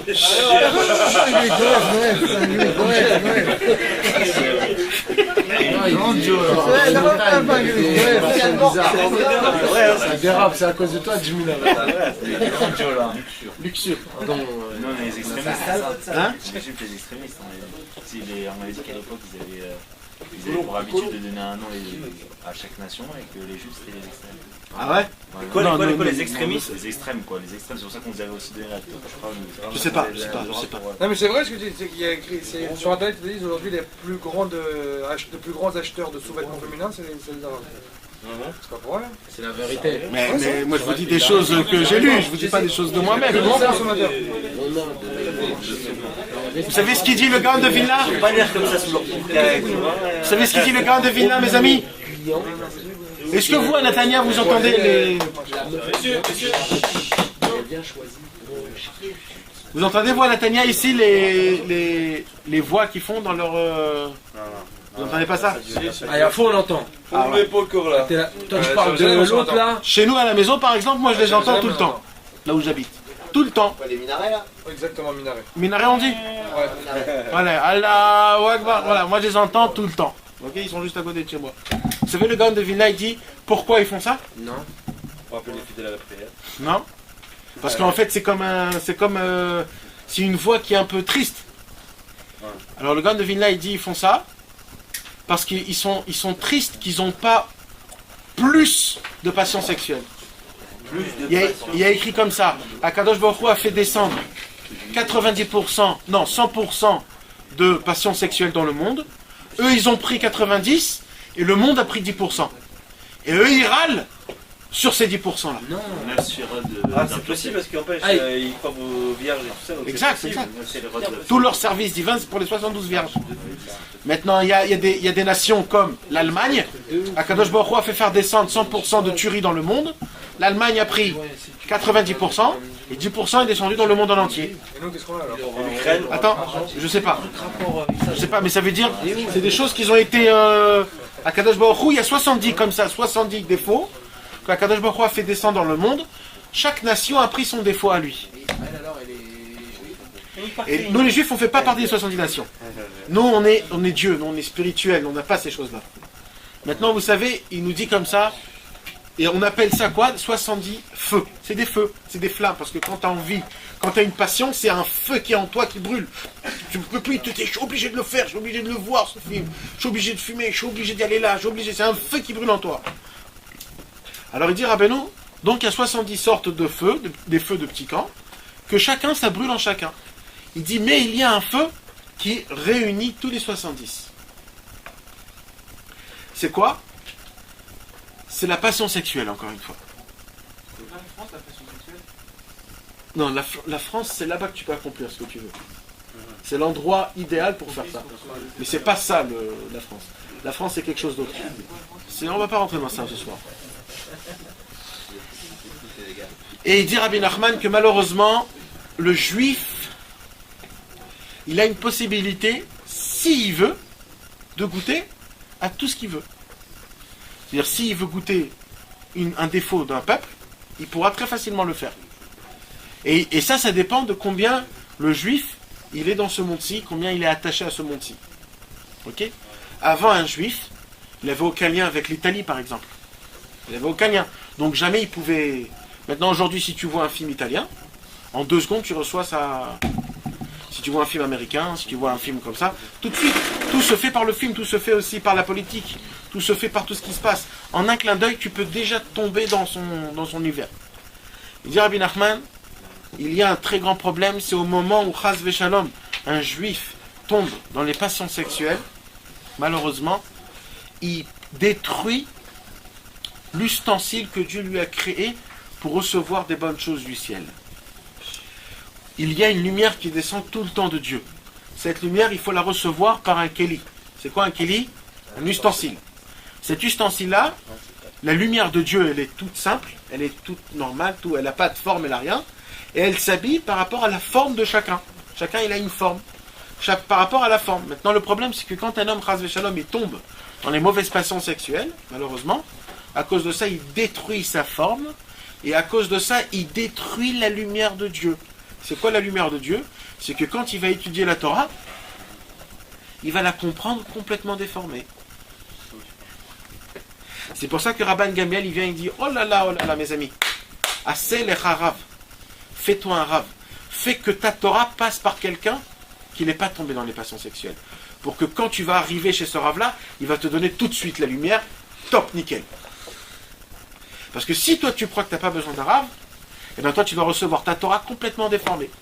Parce que la lumière de Dieu, quand elle va descendre chez toi, comme toi malheureusement tu as été mal fait, tu as été fait pourriture, pas bien, tu t'es cassé ton keli avec les mauvaises pensées, les mauvaises vues qu'on a vues, les mauvaises choses qu'on a fait malheureusement.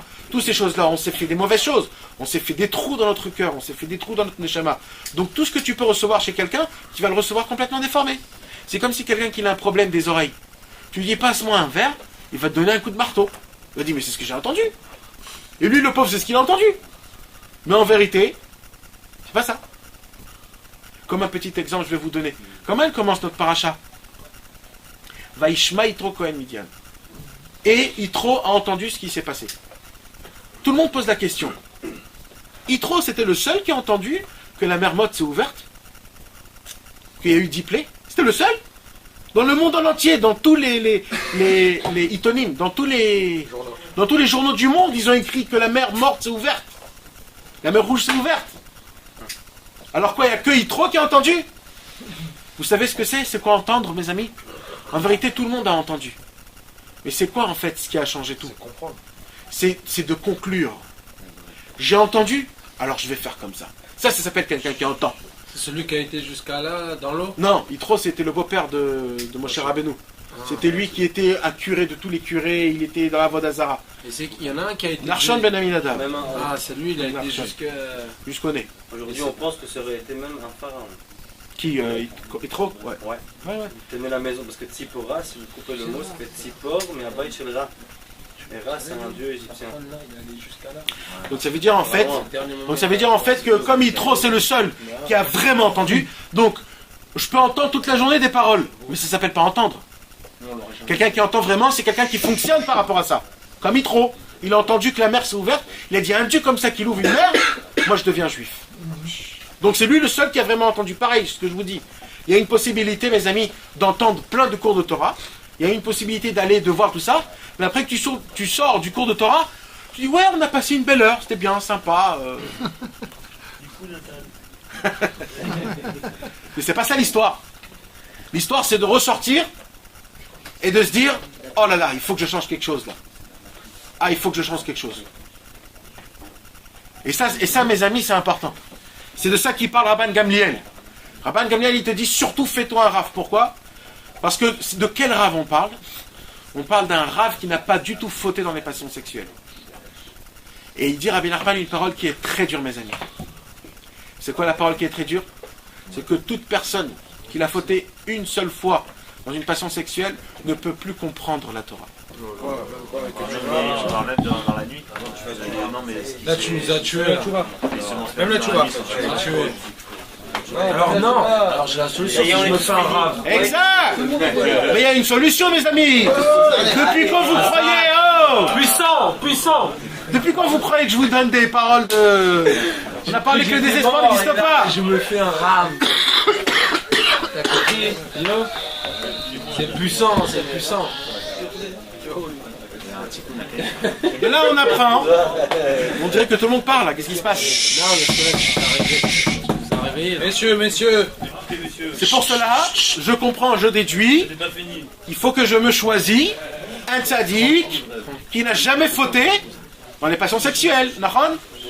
Parce qu'au moment où tu prends un tzaddik qui n'a jamais fauté dans une passion sexuelle, lui, il pourra te donner la lumière de Dieu, top niveau, 100%, sans que toi tu la déformes. Si on a un maintenant. C'est ça qu'il n'y en a pas aujourd'hui. Il n'y en a pas. Ça n'existe pas qu'il y en a un qui est à 100% naki. Peut-être, il se cache. Non, Rabbi Nachman nous le dit, il n'y en a pas. Il n'y en a pas. Comment on fait? Il faut s'attacher à Rabbi Nachman. C'est C'est le seul au monde, le dernier, ça veut dire des derniers, qui n'a jamais fauté dans les passions sexuelles. Jamais. Jamais. Il dit fais rouge, puis sur un seul. Non, il dit il y en a, mais ça peut passer que par mois. Ça peut passer que par mois. T'es belge, toi? Rabbi Israël, par exemple. Je comprenais pas l'accent. Ah, c'est l'accent. Parce que j'ai parlé avec beaucoup de gars au téléphone en prenant l'accent belge, là encore. Rabbi Israël, là que vous voyez, il a dit à l'âge de 30 ans, mes amis, à l'âge de 30 ans, il a dit le Yetzer Hara, quand il me voit, il se sauve. Le Yetzer Hara, quand il me voit, il se sauve. Jusqu'à l'âge Israël, à l'âge de 30 ans. Parce qu'on dit que plus il grandit, plus ça va. Mais lui, il a tellement battu. Bien sûr que c'est jeune. Il est encore chaud, l'homme. Il est encore chaud. C'est pas l'âge de 50 ans. C'est ça, il est encore chaud. Il vit. Il a le feu, comme t'as dit. Moi,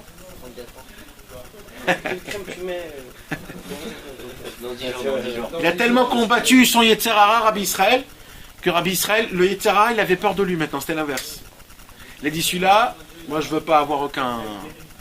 Il a complètement cassé, il n'avait plus rien. Un jour il a dit en rigolant, Rabbi Israël, mais c'était jamais rien, aucune parole en rigolant. Il a dit je sais même pas comment j'ai eu 10 enfants. Je sais pas. Rabbi Israël, il a eu 10 enfants. Il n'y a pas des rapports. C'est-à-dire quoi, il a battu avec sa femme? Ouais. Non, ça veut dire, c'est un petit peu en rigolant, ça veut dire, c'est pour t'expliquer un petit peu. Ça veut dire, il a dit, je sais même pas comment j'ai eu mes 10 enfants. Je sais pas, j'étais pas là. Il est détaché, quoi. Il a fait ça comme quand il est parti boire un verre d'eau, quoi. Même pas, je veux dire, c'était vraiment...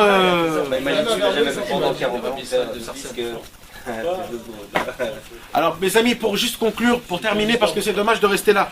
C'est pour ça qu'encore une fois, on voit un Selech Harav, au moment où tu vas te créer un rave, mais de quel rave on parle?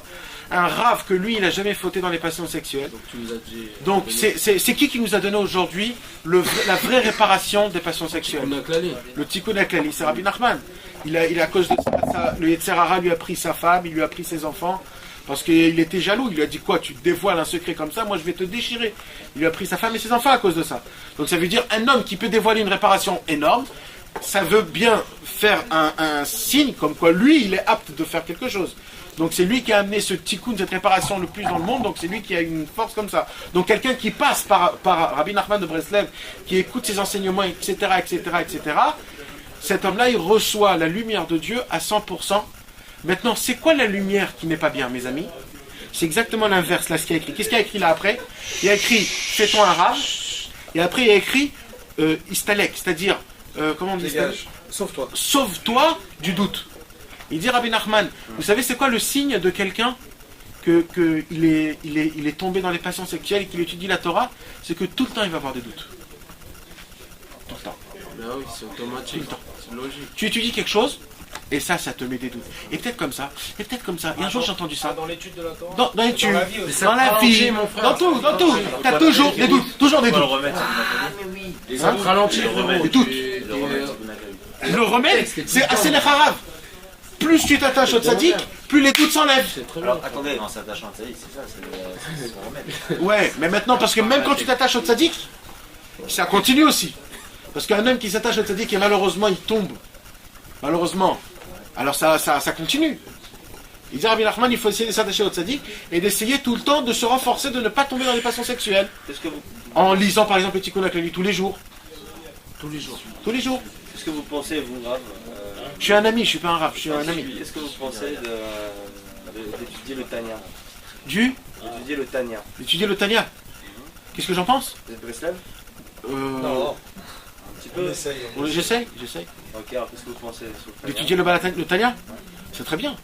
Mais qu'est-ce qu'il dit Rabbi Nachman dessus? Il dit rien Rabbi Nachman dessus. Il dit pas quelque chose sur le livre de Hakirot? Non, c'est pas ces Hakirot là, il parle pas de ces Hakirot là. Morazaken, il soutenait Rabbi Nachman. Ah non, Chaz v'Shalom. Il parle pas que l'élève de Rabbi Nachman. Pas tout ce qui est Hakirot. Non, Chaz v'Shalom. Magia, Bader, non, Chaz v'Shalom. On parle pas de ça. J'ai mal compris. L'élève de Rabbi Nachman, il commence par le Tanya, il commence par lui. Le Tanya, Morazaken, il soutenait Rabbi Nachman. moi je sais quelque chose, non? Voilà, Tanya.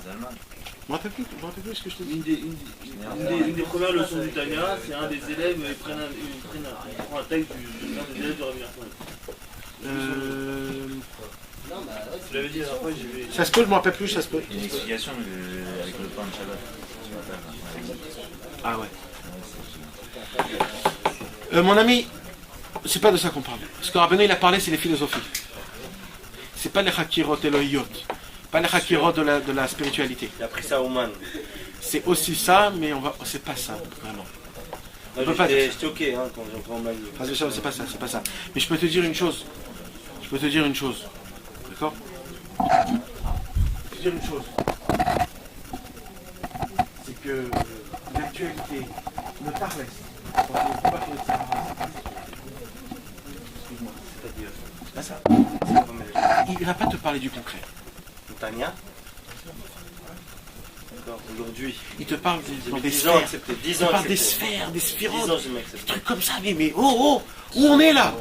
On voit tous les jours des films, on voit tous les jours des voleries, on voit des meufs, on a des problèmes, on mange comme des goinfres. Quand on n'a pas mangé une journée, il y a une pita falafel, tu rentres ta tête complètement dedans, on fait des trucs et tout ça.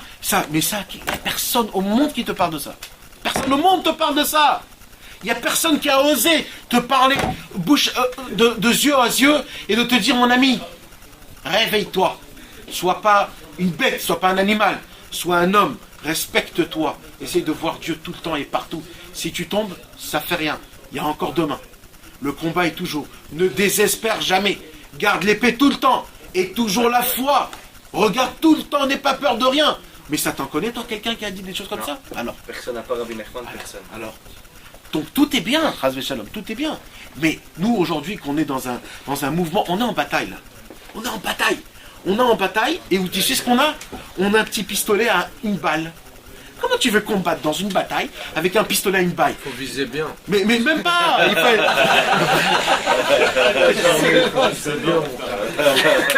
T'as compris? Ah bon. T'as compris? il faut avoir une mitraillette, un Uzi à tirer 100 000 balles en une minute. Vous avez compris? C'est ça l'histoire, c'est d'essayer d'avoir des Tarsis et Milchama, d'avoir des RPG, d'avoir des trucs, des tanks, des choses comme ça. Pour ça, on a besoin d'un général. Le général, Rabbi Nachman, il a dit, moi, j'ai pas honte. Je vais pas être en haut. Je vais me salir les mains avec vous. Je vais descendre avec vous.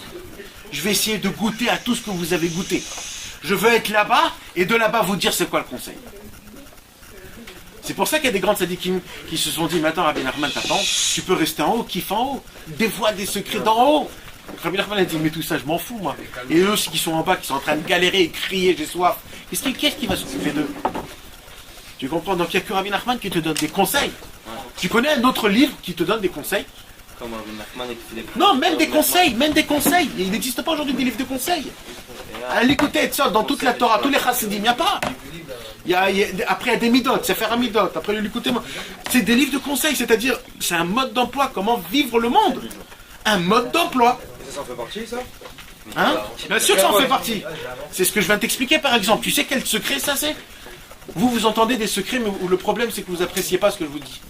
Mais je peux vous dire une chose, que par exemple, ce que je vous ai dit ce soir, qu'en fait, on ne peut pas comprendre la Torah aujourd'hui, quand quelqu'un, malheureusement, il a été pogam dans son brit, un homme ne peut pas comprendre la Torah. Tu sais ce que ça veut dire? Ça veut dire que malheureusement, 90% aujourd'hui des juifs, la Torah n'est pas comme ça.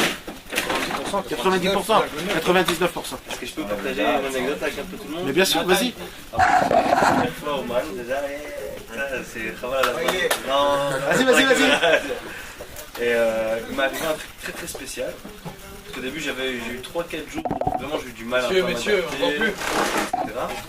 Et à un moment donné je me suis trouvé à une table avec... Cette année? Oui, cette année. Avec une grande table. Il y avait un Chassid Breslev à ma gauche que je connais très bien de Netanya. Et un monsieur qui était pour moi vraiment un chassid, un religieux, qui connaissait de tout, de A à Z, pouvait prendre ça dans tous les sens, il avait réponse à tout. Et ils étaient en grosse marloquette, les deux.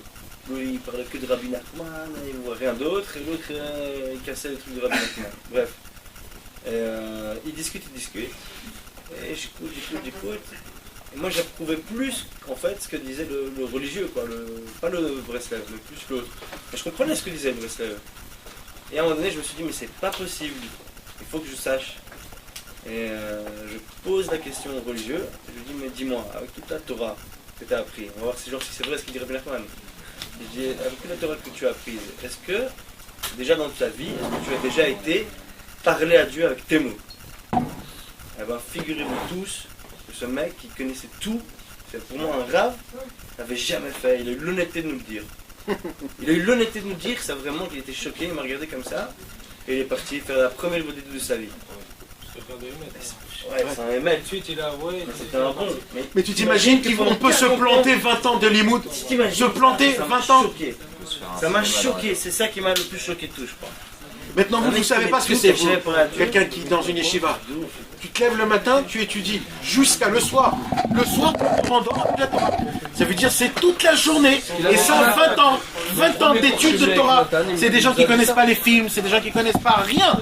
Oui, mais de ça, de ne pas arriver à te retrouver, à te dire que tu ne parles pas avec Hachem et d'apprendre tout ça pour finir à pas parler avec ton père. C'est beau, c'est beau, mais imagine-toi jusqu'où on peut arriver. C'est ça qui nous apprend Rabbi Nachman. Il nous dit dans la Torah, il y a Sam Chaim et Sam Mavet. La Torah peut te donner aussi la mort, mais elle peut te donner la vie. Tout dépend de comment tu te conduis. Maintenant, comme on est obligé de continuer à vivre, et que malheureusement on n'est pas comme il faut propre, au niveau ce qu'on sait, alors il faut s'attacher à quelqu'un qui est propre. Quand tu t'attaches à quelqu'un qui est propre, tu bois de l'eau propre. Et quand un homme il fera ça, Istalek mina safek. Alors il aura plus de doute. Et c'est quoi plus de doute? C'est ce qu'on a dit tout à l'heure. Val tarbel à serandot. Tu vas te prendre sur toi des choses que tout le temps tu pourras les faire. Ça va pas être des choses qui vont être dures, qui vont te casser après 3 jours. Non, ce sera des choses que tu vas prendre sur toi et tu vas dire c'est bon, je peux le faire. C'est respirable, c'est vivable, c'est tranquille, c'est la joie. Je me sens pas rasera. C'est ça la beauté des choses. Ce que vous dites, c'est exactement, en fait, tout mon voyage d'Ouman, c'est ça que j'ai appris. Avant, j'étudiais, et franchement, ça me saoulait. À la fin. J'étais trop. Et à Ouman, j'étais avec un copain à moi. et qui étudie tout, mais un petit peu. Et je voyais vraiment avec moi, comme il me connaît bien, il sait comment je pense, etc. On a étudié beaucoup ensemble. Il s'est assis devant moi et il prenait plusieurs livres, mais il faisait 2 phrases. Pas plus. Vraiment, ça m'a fait rire. Ou du vrai, mais ça a marché. Exact. Ça a marché. Il y a écrit, ça m'a imprégné, ça m'a fait quelque chose. il y a écrit vaut mieux un petit peu. Voilà. Mais Bekavana que Tout beaucoup. ce temps, pendant tous ces cours. Magnifique, mon frère. Et... T'es caché, c'est ça. Tu vois, la petite pièce derrière le mur, l'ensemble. Tov, mes amis, Bezrat Hashem. On va terminer. Et on va vous bénir Bezrat Hashem, tout Bishvat. Qu'on puisse d'abord se rappeler qu'on est des arbres. C'est le moment complètement horrible et naze pour les arbres. C'est-à-dire même pour nous. C'est là où ils agonisent tous. Et on va manger Bezrat Hashem demain soir des fruits pour se... Comment on dit pour... Non, pour faire montrer aux arbres qu'on est pareil. Ouais, mais il y a un mot. S'identifier. S'identifier avec les arbres, comme quoi on va leur donner de l'espoir. On va leur dire, voilà, on pense à vous, on mange des fruits. Et on voudra que l'année prochaine, vous tous ne perdez pas l'espoir pour que vous viviez encore. Exactement. Si vous perdez l'espoir, vous n'allez pas vivre. Et on vous donne de l'espoir. Et après, à Nissan, tout de suite après Purim, on va faire la Birkat Ilanot. On va encore plus les encourager. Ça va nous encourager à nous-mêmes. Pour que même si nous, on est passé Rosh Hashanah, Yom Kippour, Sukkot, Hanouka, et on se dit purée, même le début a été complètement naze, et bien même maintenant, on peut continuer à se renouveler comme si tout était nouveau. Et Bezrat Hashem, qu'on puisse prier sur un beau étrog. Pour ceux qui n'ont pas de femme, qu'ils puissent avoir une bonne femme, Bezrat Hashem. Et ceux qui sont déjà mariés, ne croyez pas que c'est terminé l'histoire. Il y a des gens qui sont mariés, mais en vérité, ils ne sont pas mariés. Pourquoi? Oh, là, on est reparti là pour une session. C'est quoi le conseil On va faire 4 patins si ils sont mariés.